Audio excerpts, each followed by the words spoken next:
Assalamualaikum warahmatullahi wabarakatuh. Waalaikumsalam warahmatullahi wabarakatuh. Pada pagi hari ini kita akan berbincang-bincang dengan Ibu Lulu, yaitu istri dari Bapak seniman kita, yaitu Bapak Abdul Ghani. Kepada Ibu Lulu, selamat datang di sini, Bu. Terima kasih Mbak Mila. Podcast di sini tuh luar biasa. Pemandangannya juga Sangat sejuk di sini. Oke. Sebelum kita mulai ke dalam isi, kita perkenalan dulu nih dengan Ibu Lulu. Ibu Lulu ini nama panjangnya dulu aja, Bu. Nama panjangnya siapa? Kemudian lahirnya tahun berapa? Mungkin, Bu. lahirnya tahun berapa nanti ketahuan tua dong. Kemudian tempat lahirnya di mana dulunya, masa kecilnya di mana, kemudian setelah menjadi istri seniman tinggal di mana, seperti itu. Baik, Assalamualaikum warahmatullahi wabarakatuh. Mbak Mila, sebelumnya saya mengucapkan terima kasih karena kita bisa podcast bareng. Sebelumnya saya perkenalkan diri dulu, nama saya Lulu Murdaningsih. Tapi kalau terbawa nama suami, jadinya Lulu Abdul Ghani. Biasa kalau perempuan sudah jadi suami orang ya Mbak Mil. Terus saya tuh lahir kebetulan di Sukoharjo, tanggal 1 Desember. Tahunnya nggak usah disebutin ya, nanti kelihatan tuanya. Oke, Bu. Tanggal 1 Desember, terus saya ibu dari 4 orang anak. Alhamdulillah diamanahi 4 orang anak yang sudah besar-besar. Terus sekarang juga anak-anak sudah menempuh pendidikan, jadi saya bisa agak santai untuk main. Salah ya. Oke, seperti itu, Bu. Kemudian masuk aja ya di awal nih. Bagaimana sih awal pertemuan Ibu dengan Bapak? Wah, panjang ya. Mbak Mila kayaknya udah nyiapin banyak banyak udah nyiapin banyak unek-unek untuk dipertanyakan ya. Betul itu. Cerita singkatnya waktu itu saya ketemu sama suami itu di Jakarta, karena kebetulan saya kan sekolah di Jakarta Mbak Mil. Oh iya. Dari kelas 1 SD saya sudah ada di Jakarta. Jadi waktu itu bulan Ramadan di tahun 2005, tepatnya bulan November, 1 minggu sebelum Lebaran itu saya ketemu dengan suami. Nah, terus dia kebetulan kita juga ketemunya nggak secara langsung, artinya saya diperkenalkan sama kakak angkat.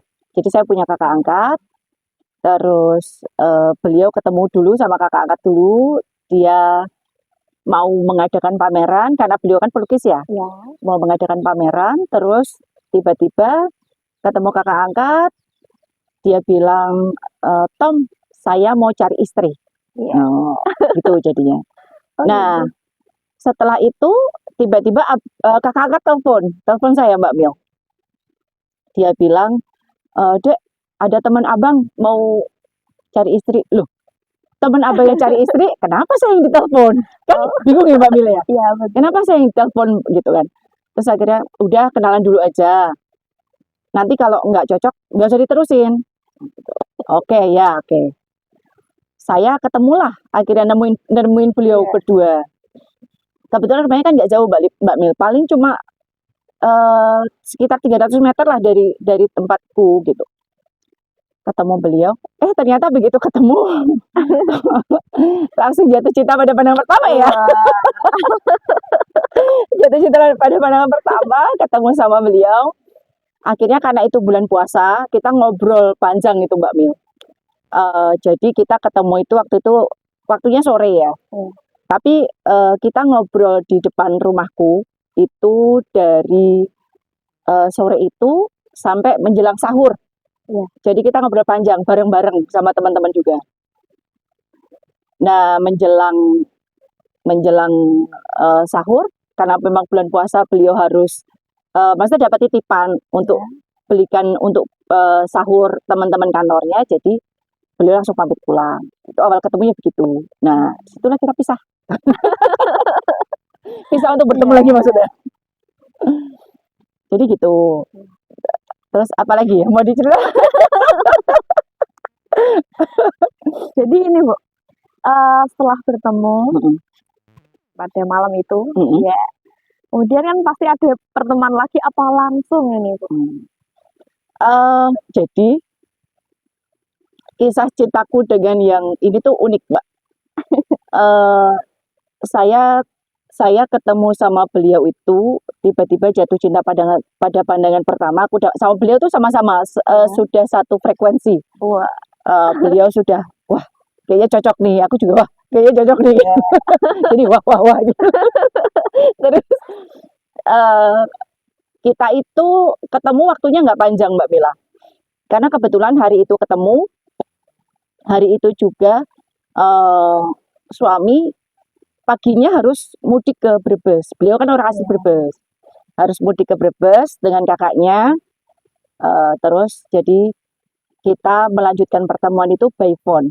Dulu masih ada seluler yang Ya. Rp350 per menit. Jadi kalau zaman dulu ngisi 10.000, ngisi 100.000 Mbak Mil, Ya. itu habis dalam sekian jam. Jadi pokoknya jatahnya kita ngobrol di telepon itu 100.000 itu harus habis. Iya. Bisa bayangkan berapa lama kita ngobrol ya. Seru sekali. Nah, jadi pertemuan kita yang paling intens itu ya via telepon itu Mbak. Kita ngobrol panjang lebar, kita perkenalan itu lewat telepon aja. Nah, 3 hari kita LDRan, karena beliau ada di Brebes, saya ada di Jakarta. Ya. 3 hari kita LDRan, beliau tiba-tiba bilang, mungkin karena beliau sudah merasa cocok ya. Dia bilang, Dek, mulai sekarang kita tidak usah telepon-teleponan dulu. Jadi maksudnya tidak usah ada komunikasi. Adik pakai mukena, adik ambil wudhu, kita sholat istiqoroh. Jadi Mas tidak akan menghubungi adik untuk beberapa hari ke depan. Sampai yakin dengan yang sudah kita istiqoroh itu apa yakin. Oke lah. Malam pertama kita sudah dari ini ya, dari tidak telepon-teleponan ya. Malam pertama dari tidak telepon-teleponan itu kita sudah istiqoroh. Beliau juga. Terus itu berjalan 3 hari Mbak Mila. Berjalan 3 hari, ternyata kok saya dikasih mimpi yang luar biasa. Maksudnya yang membuat saya semakin yakin bahwa saya ingin hubungannya lanjut dengan beliau. Ternyata beliau juga sama di sana. Terus setelah kita sama-sama sudah klik, tiba-tiba beliau telepon. Beliau telepon itu waktu itu malam takbir. Malam. Ya, malam takbiran. Jadi hari puasa terakhir ya Mbak Mil. Dia tanya, Dek, gimana hasilnya? Saya bilang Bismillah Mas. Dia bilang iya, Bismillah Mas juga yakin gitu. Sudah kita di situ sama-sama sudah yakin. Akhirnya beliau itu tiba-tiba ada ucapan begini, Dek, nanti lebaran hari kedua Mas datang ke rumah, Mas ngelamar adik. Loh, kok cepet banget, cuma seminggu loh gitu kan, kok cepet banget. Ya buat apa lama-lama gitu kan. Oh ya udah, karena kan kita perempuan ya Mbak Mil, maksudnya itu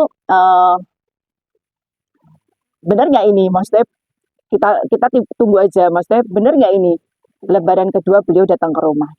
Tak pikir alah paling sekedar cowok-cowok omdo gitu ya.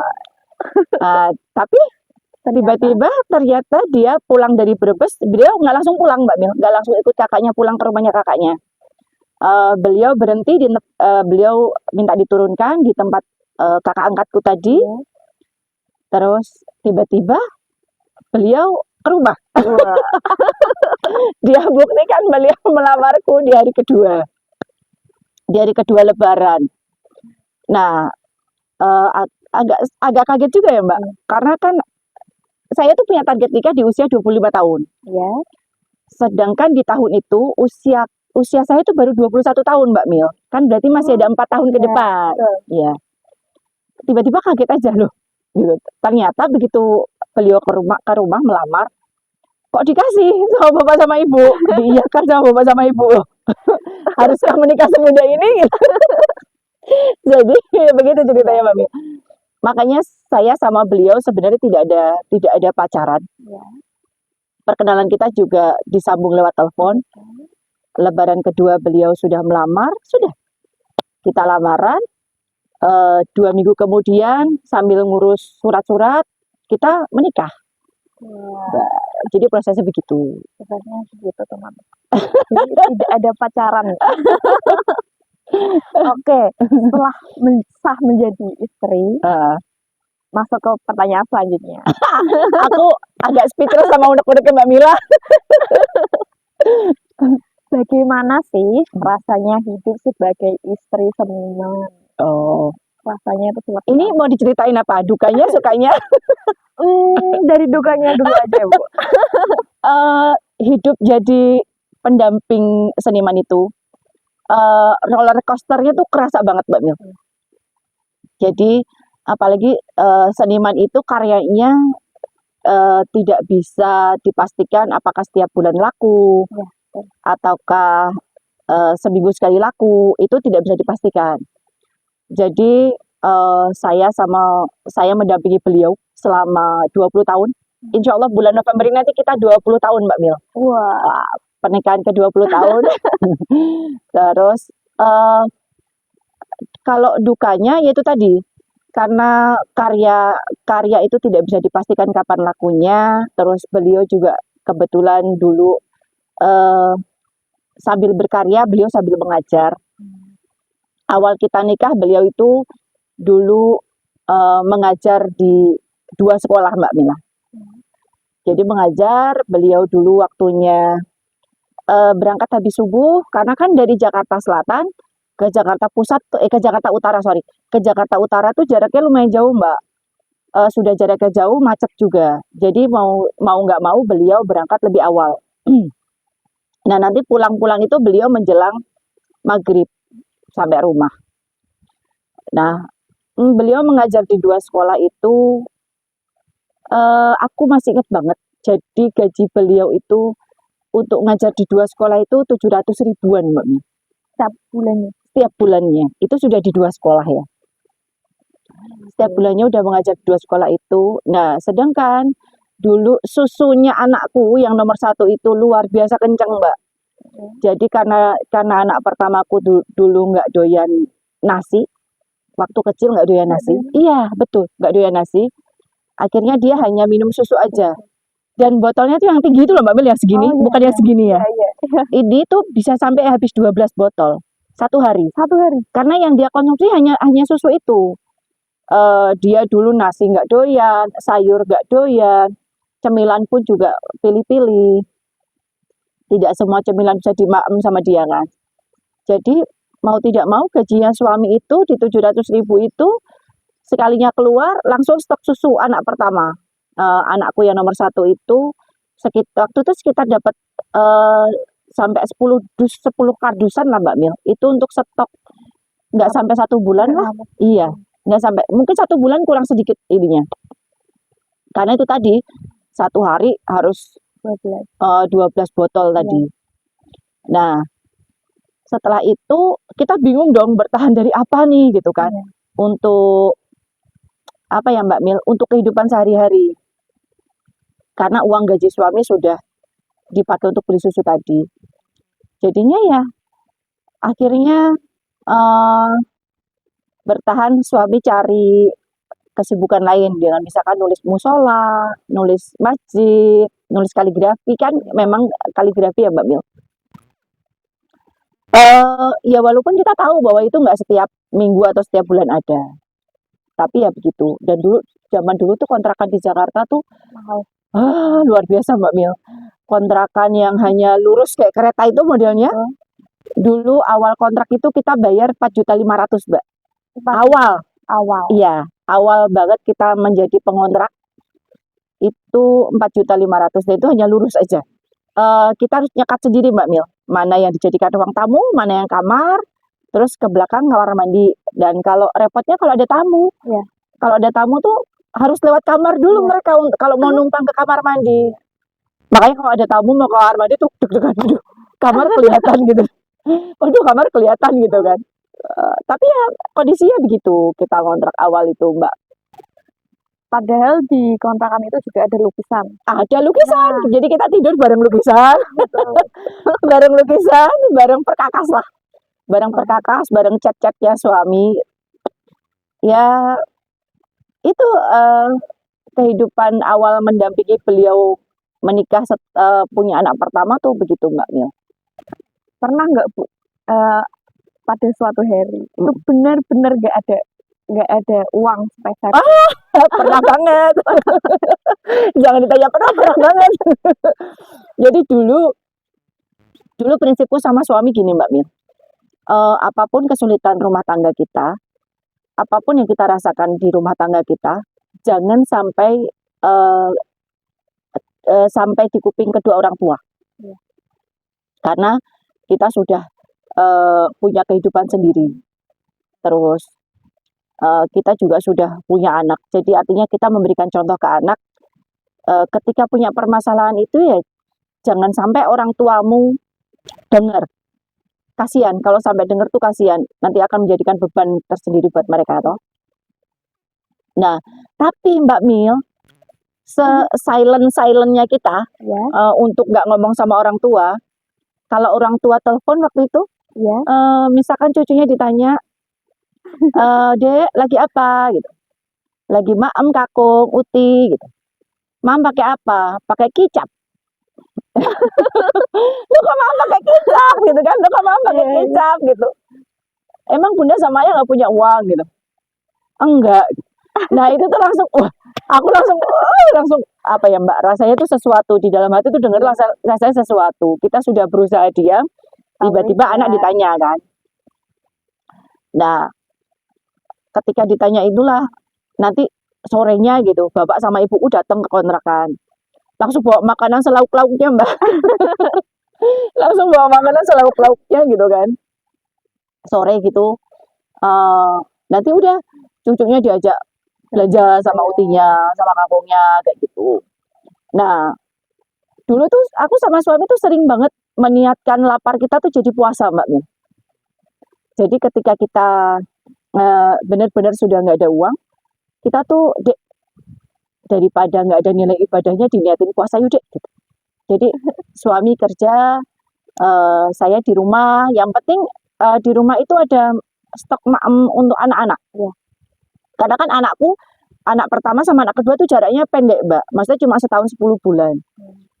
Jadi waktu itu apa namanya, di saat ekonomi kita lagi luar biasa begitu, Allah titipkan 2 anak yang memang apa ya, menguatkan kita untuk bisa yuk gitu, lewatin ini bisa yuk gitu. Ada anak-anak.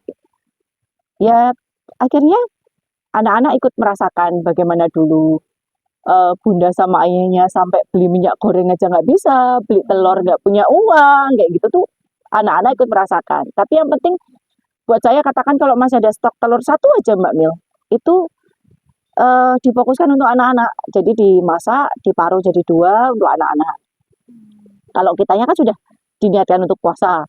Perkara nanti kita maghrib mau makan apa ya, wes sudah Gusti Allah saja yang nanti akan kirim rezeki kayak gitu Mbak Mil. Jadi ya kayak hal kayak gitu tuh sering banget lah. Kita rasa itu sering banget Mbak Mil. Oke, Bu. Mungkin itu suka dukanya. Nah, setelah duka, lanjut nih ke yang sukanya. Bagaimana Ibu? Alhamdulillah sukanya dengan seniman itu yang pertama ya, Iya. seniman itu romantis Mbak Mil. Setiap hari, setiap mau tidur atau setiap kali beliau mau pergi kemana gitu, beliau tuh nggak pernah lupa bilang I love you dek gitu. Dan setiap mau tidur gitu, beliau juga nggak lupa cium kening sambil bilang I love you dek. Dan itu romantisnya seniman. Iya. Terus seniman tuh juga eh, apa ya Mbak Mil? Maksudnya memanjakan istri itu luar biasa. Mungkin karena biasa melukis di atas kanvas, Ya. akhirnya melukis di atas istri. Oh salah ya. Ya. Akhirnya melukis di atas istri salah ya. Sampai terjadilah 4. Eh, Jadi kalau mau dibicarakan sukanya bareng sama seniman, banyak lah Mbak. Terutama rasa cintanya beliau terhadap saya dan anak-anak tuh sudah 20 tahun pernikahan ini eh, tidak ada perbedaan. Jadi beliau itu tetap dengan rasa cinta yang sama terhadap saya, terhadap anak-anak, dan bahkan semakin semakin apa ya, semakin bertambahnya usia kita, beliau tuh semakin takut meninggalkan rumah Mbak Mil. Maksud karena beliau tuh Nggak apa bisa ya? jauh gitu. Iya, betul. Beliau tuh kalau mau kemana-mana, terutama mau keluar kota, mau apa, kalau istrinya bisa dibawa, dia akan bawa. Nggak akan ditinggal. Nggak akan ditinggal sama beliau. Jadi, karena beliau memang tipenya yang sangat suka didampingin sama istri. Jadi, kalau pergi keluar kota, katakan hanya untuk 1 hari, saya sudah bilang, udah ya berangkat sendiri aja gitu, Mas berangkat sendiri aja gitu. Nggak mau kalau nggak sama adik, enggak gitu. Jadi, Oh. sering banget begitu. Kalau lagi laku karya, pasti bahagia. Beliau ngajak kemana, staycation yuk dek gitu. Kayak gitu-gitulah. Iya. Kebahagiaan keluarga seniman. Kira-kira ini Bu, Ah, ah. kalau biasanya anak muda kan bilang gini, kamu cinta sama aku sih enggak sih? Ya. Kan biasanya gitu. Tiap harinya katanya. Kalau saya kan belum nih. Ya. Waduh, Ada berat nggak ya. kesempatan ibu sampai bilang kayak gitu? Mas cinta sih enggak sama Hmm. aku? Enggak sih. Kebetulan Mbak Mil, ini saya agak cerita sedikit. Saya dan suami basicnya berbeda. Eh, Beliau itu tipe yang romantis. Ya. Saya tipe yang cuek. Oh. Tipe yang sangat cuek terhadap apa sih romantis toh 20 tahun saya mendampingimu kurang pembuktian apa gitu kalau tipe saya ya. Nah, kalau kalau tipenya suami tuh dia masih yang seperti tadi, I love you dek. Dek, saya nggak sama Mas. Kadang kalau dia sudah tanya begitu, kadang kalau beliau tanya begitu, apa sih ya kok alay gitu loh. Kalau nggak sayang masa 20 tahun gitu kan. Kok alay kayak maksudnya hal kayak begitu mesti dipertanyakan, Iya, lucu ya Mbak Bio. Tapi itu tuh ini aja selingan Ya. supaya candaan antara suami dan istri itu tetap bisa komunikasi dengan hal-hal receh lah. Kayak gitu kan sebenarnya hal receh ya Mbak Mil. Nanya, masa ditanya sayang atau enggak, tapi bisa menemani 20 tahun Ya. gitu kan. Terus bahkan dukanya beliau yang mana yang belum pernah aku temenin kan, aku temenin semua gitu kan. Gitu sih Mbak Mil. Oke Ibu, ini apa tantangan terbesar Menjadi apa? Menjadi istri seniman. tantangannya teman-teman. Ujian mental lah ya tepatnya. Ujian mental. Ujian mental itu ketika beliau kan sering ya beberapa kali dapat PHP untuk apa namanya, katakan karya ada yang sampai hilang, Wah. dipinjam sama orang, terus bahkan karya sudah diantar tapi tidak terbayar. Beliau sudah melukis jauh-jauh meninggalkan anak istri, tiba-tiba uang yang harusnya diberikan ke istri tiba-tiba dicuri sama orang. Itu tuh apa ya, tantangan mentalnya tuh di situ tuh agak yang ujiannya luar biasa. Maksudnya beliau berminggu-minggu meninggalkan istri untuk bekerja keluar kota, tiba-tiba ada masalah-masalah seperti itu. Kalau mau nangis pasti nangis lah Mbak Mil ya. Karena kan memang kita ini menunggu hasil jerih payah kerjanya beliau. Tapi tiba-tiba harus hilang ya. Mau gimana? Nangis ya nangis. Kecewa ya kecewa. Iya. Tapi mau kecewa sama siapa? Menangis manusiawi lah. Karena kita manusia yang eh, menghadapi ujian itu tidak semuanya kuat. Tidak semuanya bisa dilalui dengan tegar tanpa air mata tuh jarang lah Mbak Mil. Saya perempuan setomboy-tomboynya saya tetap nangis kok kalau ngadepin hal-hal kayak gitu. Jadi tantangan mental mendampingi seorang seniman tuh begitu. Ketika kita sudah tidak punya uang sama sekali, tiba-tiba ada harapan karya dibeli atau tiba-tiba ada orang pesan lukisan, tapi tiba-tiba seketika itu Allah masih kasih ujian lain. Tiba-tiba lukisan sudah diantar, tidak dibayar. Alasannya besok ya mas, dan besok itu tiba-tiba menghilang. Atau tiba-tiba sudah dipesan, tapi tiba-tiba ditelepon, maaf ya mas, nggak jadi. Gitu. Padahal kita tahu persis bahwa ya Allah ini nih harapan kita untuk dapat uang. Tapi ketika belum ada izin Allah ya, di situ marah sama tapi mau marah sama siapa ya Mbak Mil? Marah sama suami bukan Tuhan, ya kan? Beliau cuma manusia biasa yang berusaha. Mau kecewa sama siapa? Kecewa sama Allah, malah saya yang rugi kan? Jadi ya mau tidak mau naik turunnya kehidupan mendampingi seniman itu ya harus dilalui dengan cara begitu Mbak Mil. Saling menguatkan. Terkadang saya juga sebagai manusia biasa pernah kok kendor. Pernah kok mau menyerah. Pernah. Saya pernah mau menyerah mendampingi suami itu pernah. Dan itu tuh apa ya Mbak Mil? Tapi tidak ada arah untuk berpisah ya. Mungkin hanya udah sih, maksudnya ayah kemana dulu gitu. Terus ada, mas mau kemana dulu, saya mau kemana dulu gitu. Modelnya cuma begitu aja, maksudnya untuk menimbulkan rasa rindu, untuk menimbulkan rasa kebersamaan itu datang, kayaknya harus kemana jenengan kemana saya kemana lah gitu. Nanti kalau sudah berapa hari timbul rasa kangen, rasa ini kan pasti sama-sama saling mencari kan. Ketika dalam kondisi seperti itu, kalau bareng tuh rasanya malah sumpek Mbak Mil. Saya loh ya. Ini versi saya ya. Kalau menghadapi kondisi itu rasanya malah saya sumpek gitu kalau ketemu sama beliau gitu kan. Karena mau marah nggak bisa, mau kecewa sama siapa bingung, mau nangis gimana, kayak gitu. Oh gitu ya Bu. Nah, pada saat itu Bu, Ibu sedang terpuruk. Ini suami juga. Bagaimana Ibu menguatkan beliau? Sedangkan Ibu sendiri Iya, betul. Itu bagaimana? Jadi kita ada beberapa kali momen lah Mbak Mil. Dihantam ekonomi dengan hutang yang lumayan besar.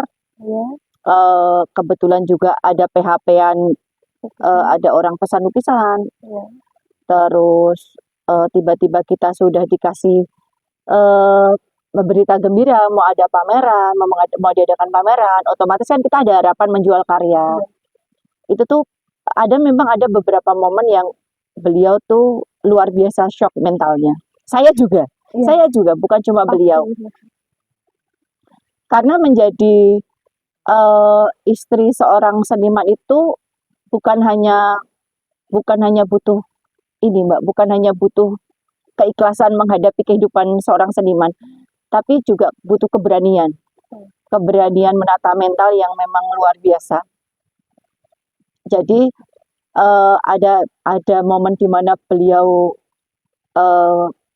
sangat terpuruk begitu. Ya sebagai seorang istri saya menguatkan, ya bisa yuk. Kita udah sampai di titik ini loh gitu. Mau nangis. Kita tuh udah sampai di titik ini loh gitu. Masa harus menyerah? Bisa ya. Kalau kita nggak bisa jalan, ya yuk kita merangkak berarti. Kalau merangkak pun nggak bisa, setidaknya kalau kayak bayi jalan belum bisa merangkak itu kadang suka nyeret kaki itu Mbak Mil ya kayak gitu. Tapi kita harus tetap bisa bergerak. Karena memang kita diam di tempat pun juga tidak akan menghasilkan apa-apa. Betul. Mau tidak mau, walaupun mental itu hancur, psikis kena, tapi kan harus melangkah, Mbak. Betul. Harus tetap berjalan. Ya, jadi akhirnya sama-sama saling menguatkan. Yuk, ada anak-anak yang harus kita lihat adanya mereka. Yuk, ada orang-orang yang sayang sama kita. Pengen lo lihat kita itu. Jangan berhenti di situ. Jalan. Ya. Bagaimanapun caranya kamu harus berusaha jalan. Jadi begitu, saling menguatkannya begitu. Tak suruh lihat saya dan anak-anak. Ada istrimu ya, ada anak-anak ya. Jadi begitu. Ibu. Mbak Mila mengundang bawang. Oke. Ini karena udah terlalu panjang. Gini Bu, bolehkah ada satu pesan untuk para pasangan seniman untuk menjalani hidup bersama Pasangannya ya. pasangan? Apa ya Mbak pesannya? Paling kalau saya gini sih, memutuskan menikah itu memang mudah. Iya. Tapi menjalani proses pernikahan seumur hidup itu bukan hal yang mudah. Iya, betul. Ketika hal yang mudah itu mampu kita jalani, kita bukan cuma butuh mental yang kuat, tapi juga butuh keberanian dan tingkat ikhlas yang luar biasa. Luar biasa. Karena kalau ikhlas itu tidak dipupuk sejak dini, berapa banyak rumah tangga yang hancur hanya karena egonya masing-masing. Jadi untuk pasangan muda yang memutuskan mau menikah, siapkan mental dan psikis kalian, karena pernikahan itu hantaman ombaknya luar biasa besar, tapi kebahagiaannya juga luar biasa besar. Maka jalani semuanya dengan ikhlas. Iya. Mungkin itu podcast pada Terima kasih ya Mbak Mila sudah diajak ngobrol ngalor ngidul. Semoga bisa ketemu lain waktu di tempat yang baru ya Mbak Mil. Iya, betul. Kita kan sudah di sini ya. Betul. Dengan cerita yang baru, Yang baru. balik lagi. Mungkin itu. Sekian dari kami. Wassalamualaikum warahmatullahi wabarakatuh. Waalaikumsalam warahmatullahi wabarakatuh. Terima kasih.